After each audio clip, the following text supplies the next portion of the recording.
இந்த தேசத்திற்காக உயிரை கொடுத்த ஆயிரக்கணக்கான தியாகிகளை நன்றியோடு நினைத்து பெருமையோடு சொல்வோம் வந்தே மாதிரம். ஆகஸ்ட் 15 சுதந்திர தினம்.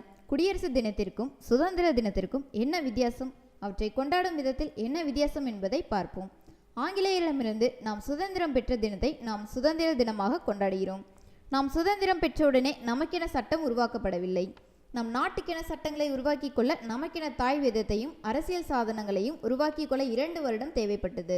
சுதந்திர தினம் என்பது 1947 ஆகஸ்ட் 15. குடியரசு தினம் என்பது 1950 ஜனவரி 26. எனவேதான் ஜனவரி 26 நம் அரசியல் சாதனம் அமலுக்கு வந்த தினத்தை நாம் குடியரசு தினமாக கொண்டாடுகிறோம்.